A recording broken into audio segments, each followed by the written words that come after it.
بنورنا الدنيا وننشر في الفضاء أملا ونعلي عزم همتنا فمن طلب العلا وصل. بسم الله الرحمن الرحيم. الحمد لله رب العالمين والعاقبة للمتقين والصلاة والسلام على سيد الأنبياء والمرسلين سيدنا وحبيبنا وحبيب رب العالمين محمد وعلى آله وأصحابه ومن هدى بهديه إلى يوم الدين. امام ابو داؤد اور ان کا تعارف. امام ابو داؤد کی ولادت سن ہجری 202 میں ہوئی اور امام ابو داؤد کا انتقال 275 میں ہوتا ہے. 73 سال کی عمر پائی آپ کا زمانہ خلافت عباسیہ کے عروج کا زمانہ تھا. آپ نے خلفاء عباسیین میں مأمون الرشید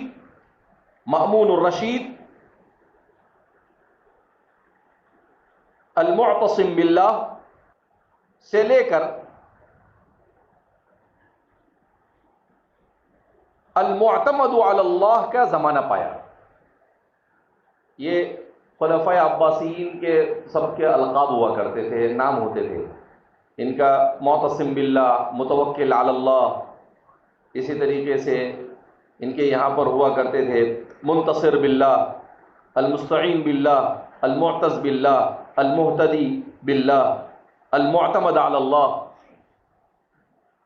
تو آپ نے زمانہ مامون کے زمانے میں آپ کی ولادت ہوئی، اس لیے کہ مامون کا انتقال 218 میں ہوا اور آپ کا جب انتقال ہوا تو اس زمانے میں المعتمد علی اللہ کی خلافت کا دور تھا، جس کا انتقال 279 میں ہوا اور آپ کا 275 میں ہوا. ابتدائی زمانے میں خلافت عباسیہ بہت مضبوط تھی، اس لیے کہ خلافت عباسیہ کے 100 سال پہلے 132 سے لے کر 232 تک زمان قوت مانا جاتا ہے. اس کے بعد 132 کے بعد ان میں ضعف شروع ہو جاتا ہے. آپ کے سلسلے میں حضرات محدثین کے انطباعات اور رائے، آپ کو کہا جاتا ہے الامام الثبت. الامام الثبت سید الحفاظ فی وقتہ، یہ بہت بڑا لقب ہوتا ہے. الامام الثبت کس کو کہتے ہیں؟ اس شخص کو کہا جاتا ہے جو انتہائی درجہ عدل اور ضبط کا مالک ہو، عادل بھی ہو اور ضابط بھی ہو، حافظہ بھی ایک دم مضبوط اور عمل اور اخلاق بھی بالکل اعلیٰ درجے کی، تو اسے عادل اور ضابط کہا جاتا ہے. ایسے لوگ جس میں دونوں چیز باتم موجود ہو اسے الامام الثبت کہا جاتا ہے. آپ کو سید الحفاظ کہا جاتا ہے اپنے زمانے کا، اس لیے کہ آپ کو بہت بڑی تعداد میں احادیث مبارکہ بسند یاد تھی، سند کے ساتھ یاد تھی. آپ کا نام ہے سلیمان ابن الاشعث، سلیمان ابن الاشعث ابن اسحاق ابن بشیر، سلیمان ابن الاشعث ابن اسحاق ابن بشیر بن شداد بن عمرو. سلیمان ابن الاشعث ابن اسحاق ابن بشیر ابن شداد ابن عمرو الازدی السجستانی، الازدی السجستانی. سلیمان ابن الاشعث ابن اسحاق ابن بشیر ابن شداد ابن عمرو الازدی السجستانی. آپ مشہور ہوئے اپنی کنیت ابو داؤد سے. بعض حضرات کا یہ ماننا ہے، جیسا کہ حافظ ابن حجر اسقلانی نے بیان کیا ہے تہذیب التہذیب میں، کہ آپ کے جد امجد جس کو عمرو کہا جاتا ہے، شداد ابن العمر تو عمرو کہا جاتا ہے، ان کا اصل نام عمران تھا اور یہ حضرت علی رضی اللہ تعالیٰ عنہ کے معیت میں جنگ صفین میں شریک تھے، جس میں آپ شہید ہو گئے. آپ کے جد امجد یعنی آپ کے والد کا نام ہے اشعث، آپ کے دادا کا نام ہے اسحاق، پردادا کا نام ہے بشیر اور سکڑ دادا کا نام ہے شداد، اور تکڑ دادا جو تھے آپ کے جن کو عمرو کہتے ہیں، ان کا نام عمران بیان کیا ہے. اور کہا یہ حضرت علی کے ساتھ گویا کہ جنگ صفین کے اندر میں شہید ہوئے. جنگ جمل حضرت عائشہ اور حضرت علی کے درمیان ہوئی، اور جنگ صفین حضرت امیر معاویہ اور حضرت علی کے درمیان ہوئی. تو اس جنگ صفین کے اندر میں آپ کیا ہوئے تھے؟ شریک ہوئے تھے، اور اسی میں آپ شہید بھی ہو گئے تھے، آپ کے جد امجد. آپ کو ازدی کہا جاتا ہے، قبیلے ازد کی طرف منسوب کرتے ہوئے، جو یمن کا مشہور قبیلہ ہے. آپ کو ازدی کہا جاتا ہے قبیلے ازد کی طرف منسوب کرتے ہوئے، جو یمن کا مشہور قبیلہ ہے.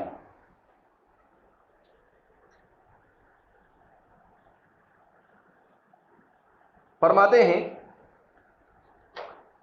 حضرات انصار کا تعلق بھی ان قبائل اسی قبیلے سے تھا. اصلاً یہ لوگ ازدی تھے، پھر ازد کی اولاد میں اوس و خزرج ہوئے، اور ان اوس و خزرج کے اندر میں انصار ہوئے. تو فرماتے ہیں کہ حضرات انصار کا جد امجد جو تھے وہ ازدی تھے، اور امام ابو داؤد بھی اسی یمن کے قبیلے ازد سے تعلق رکھتے تھے. آپ کو سجستانی کہا جاتا ہے،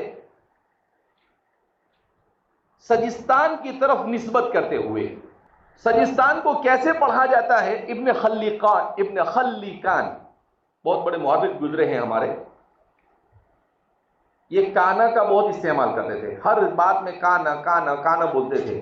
تو ان کو کسی نے کہا خلیقانا، بھئی کانا کو چھوڑ کے آگے بات کر، تو بیچارے اسی سے مشہور ہو گئے خلیقان. ان کا نام امی کو جانتا نہیں. وفیات الاعیان امام ابن خلیقان کی ہے، زیادہ نہیں، صرف 8 جلدوں میں ہے. ہر سال کے اعتبار سے کس سن کے اندر میں کون محدث، کون علماء، کون بادشاہ پیدا ہوئے، کب مرے، یہ ساری تفصیلات آپ نے لکھی ہے وفیات الاعیان میں. تو ابن خلیقان کا ماننا ہے کہ یہ سجستان نہیں ہے، اس کو پڑھا جائے گا سین کے کسرے کے ساتھ سجستان. تو فرماتے ہیں کہ سجستان یہ کسی علاقے کا نام ہے. ایک بات تو یہ ہے، بعض لوگوں کا ماننا ہے کہ سجستان بصرہ کے اطراف میں واقع ایک بستی کا نام ہے.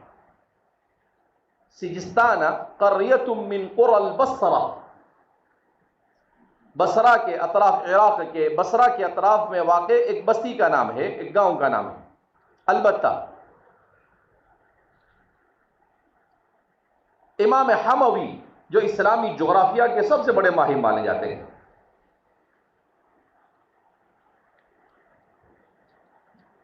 جس زمانے میں دنیا کو جغرافیہ کی ہوا بھی نہیں لگی، اس زمانے میں انہوں نے کتاب لکھی ہے معجم البلدان. اس معجم البلدان میں اس زمانے کے جتنے مسلمان شہر تھے، ان شہروں کے نام، ان کا جائے وقوع، وہاں موسم کیسا ہوتا ہے، وہ کون سے لیگیٹیو اور کون سے ایٹیٹیو کے اندر میں واقع ہوتا ہے، جس کو آج جانا جاتا ہے ہوائی جہاز، ہیلی کاپٹر، اور ان سب چیزوں کے پہنچنے کے لیے جس کو مانا جاتا ہے، وہ ساری چیزیں امام سجستانی نے معجم البلدان کے اندر میں کیا کی ہے، لکھی ہے. کب کے آدمی ہے؟ 1000 سال پہلے کا. کب کے آدمی ہے؟ تو معجم البلدان میں امام حموی فرماتے ہیں میں نے تحقیق کی تو بصرہ کے اطراف میں اس نام کا کوئی دیہات نہیں پایا. بعض حضرات کا کہنا ہے کہ مقام احواز کے قریب کوئی بستی ہے، احواز کے قریب کسی بستی کا نام ہے.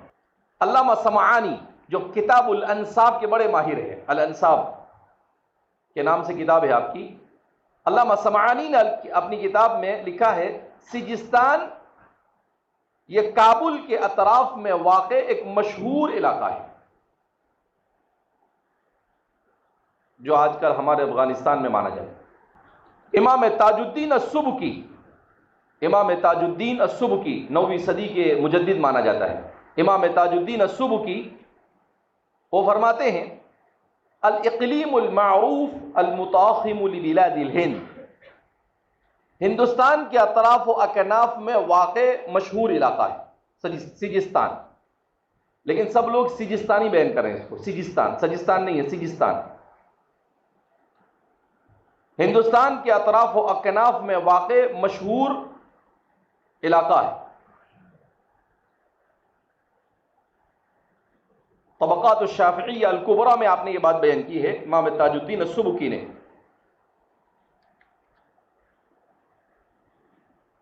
اور شیخ عبدالعزیز محدث دہلوی رحمۃ اللہ علیہ نے بستان المحدثین میں لکھا ہے کہ یہ سیجستان نہیں ہے بلکہ یہ سیستان نام ہے اس کا۔ شاہ عبدالعزیز صاحب محدث دہلوی رحمۃ اللہ علیہ بہت زبردست پائے کے انسان گزرے ہیں۔ ابھی 4-5 دن پہلے میں دہلی گیا تھا تو حضرت کے مزار پر جانا ہوا، پہلی بار گیا میں۔ حضرت شاہ ولی اللہ صاحب، شاہ عبدالعزیز صاحب محدث دہلوی، سب سے پہلے قرآن کا ترجمہ لکھنے والے شاہ عبد القادر صاحب، شاہ رفیع الدین صاحب، تو سب خانقاہ مہدیان قبرستان ہے تو ہم وہاں سے قریب میں تھے، تو آج تک کبھی اتفاق سے جانا نہیں ہوا، تو کسی کام سے گئے تو میں نے کہا کہ یار اتنے قریب آ کر بھی اگر ہم ہمارے ان بزرگوں کے پاس سے ہو کر نہ جائے تو اچھی بات نہیں ہے۔ تو شاہ عبدالعزیز صاحب کی کتاب ہے بستان المحدثین، اس میں آپ نے لکھا ہے کہ اس کا اصل نام ہے سیستان۔ یہ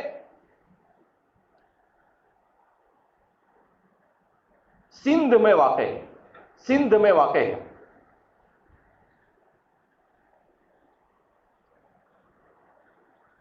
قندھار کے پاس، گویا اس وقت کے اعتبار سے افغانستان میں واقع ہے۔ ہمارے زمانے کے اعتبار سے سیستان کو ہو یا سیجستان کو ہو، زیادہ تر رجحان یہ ہے کہ یہ افغانستان میں واقع ہے۔ کابل کے پاس مانو یا قندھار کے پاس مانو، جہاں بھی کہیں مانو۔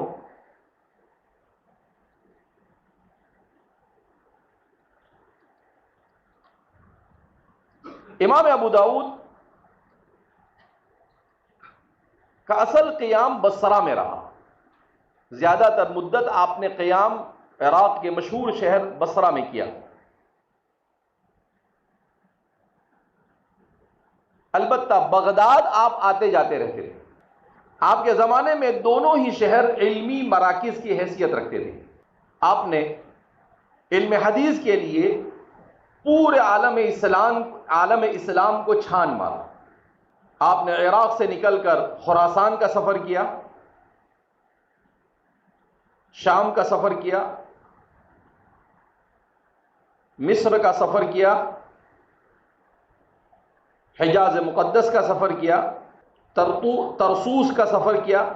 اسی لیے خطیب بغدادی نے آپ کو خراج تحسین پیش کرتے ہوئے بڑے اچھے الفاظ استعمال کیے۔ قال الخطیب البغدادی وهو احد من رحل وطوف وجمع وصنف وكتب عن العراقيين والخراسانيين والشاميين والمصريين والجزريين، کیا آپ وہ آدمی ہے، ان لوگوں میں سے ہیں جنہوں نے بکثرت سفر کیے اور شہروں کے شہر چھان مارے اور احادیث کو جمع کیا اور اس کی تصنیف کی۔ آپ نے عراقیین سے، خراسانیین سے، شامیین سے، مصریین سے اور حجازیین سے علم کو حاصل کیا، اور پوری زندگی آپ علم حدیث کے لیے جہاں کہیں سنتے تھے سفر کرتے تھے۔ امام ابو داؤد کے مشائخ اور شیوخ، صاحب مفتاح السعادہ تو فرماتے ہیں وَأَخَذَ الْحَدِيثَ مِمَّنْ لَا يُحْصَى كَثْرَةً، کہ اتنے لوگوں سے آپ نے حدیث حاصل کی کہ ان کو شمار بھی نہیں کر سکتے۔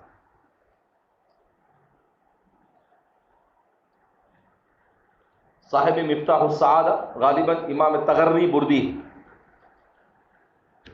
بہت بڑے مورخ ہیں، تغری بردی، تاش کبری زادہ، ارے سمجھ میں آئی بات؟ عجیب عجیب نام ہوتے تھے ان کے۔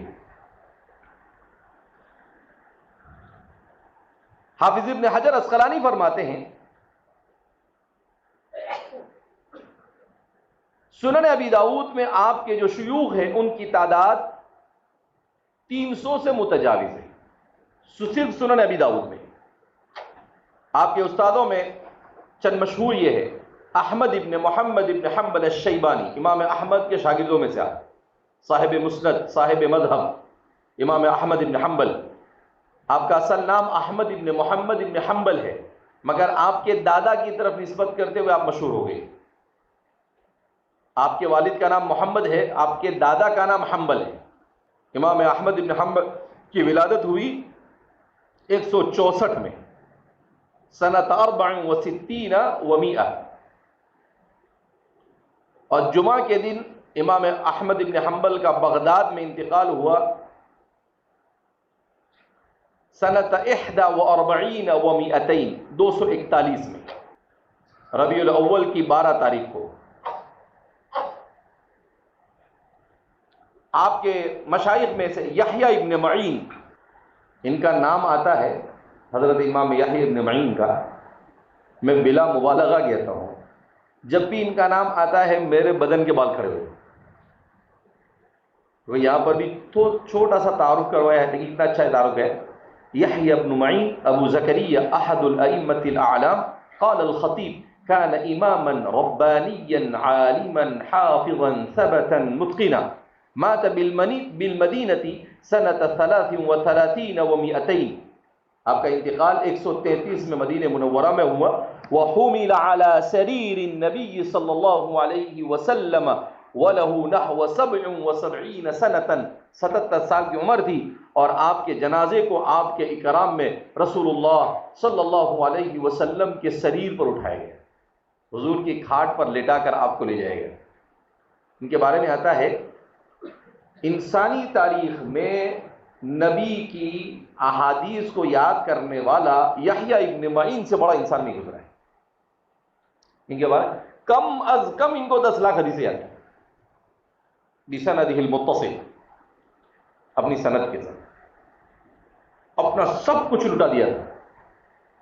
آپ کے والد بڑا مالدار آدمی تھے، ان کا انتقال ہوا تو وراثت میں آپ کو 1 لاکھ درہم ملے. علم حدیث کے لیے ایسے لٹائے کہ آخری زمانے میں آپ کے پاس پہننے کے لیے پاؤں میں چپل بھی نہیں تھے اور بدن پر کپڑے بھی نہیں، سب لٹا دیا. پہلے زمانے میں، ہمارے زمانے کی طرف فیسلٹی نہیں ہوتی تھی کہ کھانا بھی پکا ہوا ملے گا، بستر بھی ملے گا، گادی بھی نہیں. سب کچھ اپنے سے کرنا پڑتا تھا، اپنا کھانے کا انتظام، اپنا بندوبست، اپنا سب کچھ. حضرات محدثین فرماتے ہیں کہ ہم لوگ علم حاصل کرتے تھے تو ٹائم ہی نہیں ملتا تھا کھانے کے لیے. ایک محدث فرماتے ہیں کہ ایک مرتبہ ہم نے کہا کہ چلو آج مچھلی کھاتے ہیں، مچھلی خرید لیا، اور پھر مچھلی کو خرید کر کہا کہ چلو ٹائم ملے گا تو کھائیں گے. 1 ہفتے تک ٹائم نہیں ملا، یہاں تک کہ وہ سڑ کر گل خراب ہو گئی، لیکن ہم کو اس کو بنا کر کھانے کا وقت ملا نہیں. یہ علم ایسے ہی نہیں پہنچا ہے مجھ پر اور آپ تک. اس علم کے پیچھے خدا کی قسم ایسے نفوس قدسیہ نے اپنی قربانیاں دی ہے کہ ان نفوس قدسیہ کی مثال انسانی تاریخ میں نہیں ہے. ایسے عظیم دماغ، ایسے بڑے بڑے ذہین لوگ اور ایسے صاحب کمال اور صاحب علم لوگ تھے کہ ان کا نام سنو تو انسان کے بدن کے رونگٹے کھڑے ہو جائیں. من جملہ ان میں سے حضرت یحییٰ ابن معین بھی ہے. اللہ رب العزت ہمارے محدثین کو پوری امت کی طرف سے بہترین بدلہ عطا فرمائے. آپ کے استادوں میں اسحاق ابن راہوے، حضرت اسحاق ابن راہوے،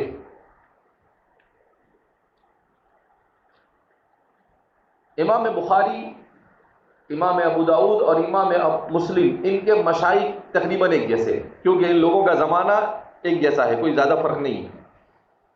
اسحاق ابن راہوے یہی وہ آدمی ہے جن کے آمدہ کرنے پر امام بخاری نے بھی اپنی کتاب لکھی اور امام مسلم نے بھی اپنی کتاب لکھی. اسحاق ابن راہوے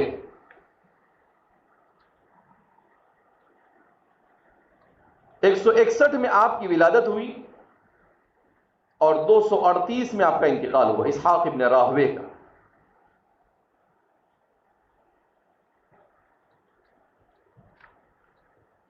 اس کے علاوہ بھی نام ہے، صرف آپ چاہے تو بذل المجہود کے اس مقدمے میں اس کو دیکھ سکتے ہیں. میں ایسے ہی ان کے نام بول لیتا ہوں. مسلم ابن ابراہیم الازدی الفراہیدی، اسی طرح ابو عبد الرحمن عبداللہ ابن مسلمہ ابن القعنبی، اسی طرح سے الحافظ ابو الحسن مسدد ابن مسرحد ابن مسربل الاسدی، کہا تھا نا اس سے پہلے میں نے، مسدد ابن مسرحد ابن مسربل ابن غرندل ابن فرندل ابن فرنزق، ایسا نام ہے. حضرت امام یحییٰ ابن معین فرماتے تھے کہ میں نے جب ان کا نام سنا تو میں نے بولا کہ یہ بچھو اتارنے کا منتر ہے کیا؟ تو زمانے کے بہت بڑے محدث تھے، ان کا بھی نام آتا ہے تو طبیعت پر ایک عجیب سی کیفیت طاری ہو جاتی ہے۔ ان کا انتقال سنت 28 و 200 228 ہجری میں ہوا، حضرت مسدد ابن مسرحد ابن مسربل کا۔ امام ابو داؤد حضرت امام بخاری کے بھی شیوخ میں سے ہیں، امام مسلم کے بھی شیوخ میں سے ہیں، اصحاب ستہ نے سبھی نے ان سے روایتوں کو نقل کیا ہے، مدار الاسانید محدثین میں سے ہیں۔ اسی طرح ابو سلمہ موسیٰ ابن اسماعیل التمیمی المنقری التبوذکی، الحافظ ابو بکر محمد ابن بشار ابن عثمان العبدی البصری الملقب ببندار، اسی طرح سے الحافظ ابو خیثمہ زہیر ابن حرب ابن شداد الحرشی، اسی طرح ابو حفص عمر ابن الخطاب السجستانی نزیل الاہواز، ابو عثمان عمرو ابن محمد ابن بکیر ابن سابور الناقد البغدادی، الحافظ الصالح ابو السری حناد ابن السری ابن مصعب التمیمی الدارمی، الحافظ الامام نصر ابن علی الجہضمی الازدی، الحافظ الثبت ابو قریب محمد ابن العلا ابن قریب الحمدانی الکوفی، ابو عثمان عمرو ابن مرزوق الباہلی البصری، الحافظ ابو موسیٰ محمد ابن المثنى ابن عبید ابن قیس العنزی البصری، ابو عبداللہ محمد ابن کثیر العبدی البصری، الحافظ العلم ابو بکر عبداللہ ابن محمد ابن ابی شیبہ ابراہیم ابن عثمان العبسی، الحافظ ابو العباس حیوہ ابن حیوہ ابن شریح ابن یزید الحضرمی، بہت عظیم انسان تھے۔ یہ امام صاحب کے مشہور شیوخ، ورنہ صرف سنن کے اندر میں آپ نے کتنے شیوخ سے روایت کیا ہے؟ 300 سے، جیسا کہ حافظ ابن حجر اسقلانی فرماتے ہیں۔ آپ کے تلامذہ بھی بے شمار ہے۔ آپ کے تلامذہ میں کون ہے؟ بہت بڑے بڑے لوگ ہیں آپ کے تلامذہ میں۔ قال الذهبي كفى بي فخرا ان الامام الترمذي والنسائی من تلاميذه، امام ترمذی اور امام نسائی آپ کے تلامذہ میں سے۔ اور کمال یہ تھا کہ امام احمد ابن حنبل باوجود کہ آپ ان کے شاگرد تھے، ان سے حدیث نقل کرتے تھے اور اپنی کتاب میں بھی بیان کیا، استاد ہو کر بھی شاگرد بنے اتنے، کیونکہ امام ابو داؤد کا بڑا اونچا مقام تھا۔ حماد ابن سلمہ، اور امام ابو داؤد کے سلسلے میں کل میں نے حضرت مولانا خلیل احمد سہارنپوری کے حوالے سے ایک عجیب بات پڑھی کہ امام ابو داؤد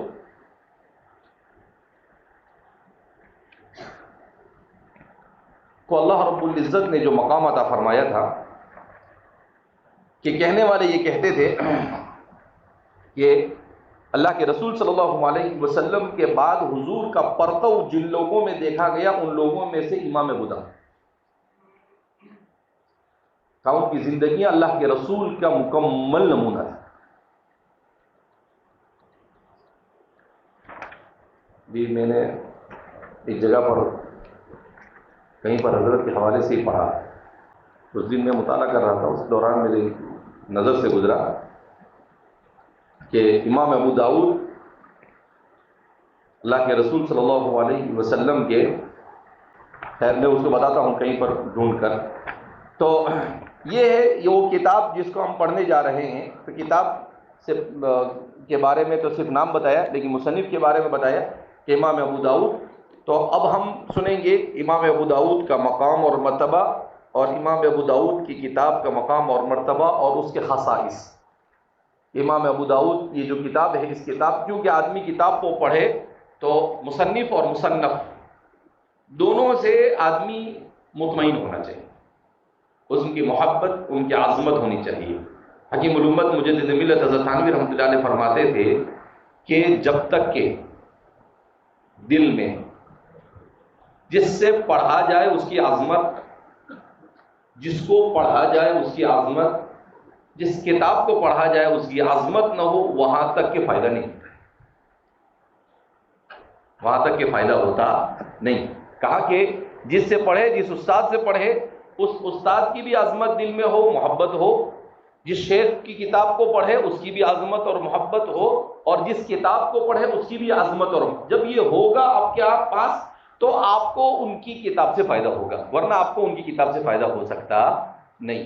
لہذا اس بنا پر ہمیں عظمت کے ساتھ پڑھنا کیا ہے، ضروری ہے۔ اللہ رب العزت ہمارے ان تمام محدثین کی عظمت اور محبت ہمارے دل میں جاگزی فرمائے، ان کی کتابوں سے ہمیں بے پناہ انس اور محبت نصیب فرمائے، اور جس طرح سے اسے پڑھنے اور پڑھانے کا حق ہے اللہ اسی طرح سے ہمیں پڑھنے پڑھانے کی توفیق مرحمت فرمائے، خلوص و للہیت کے ساتھ۔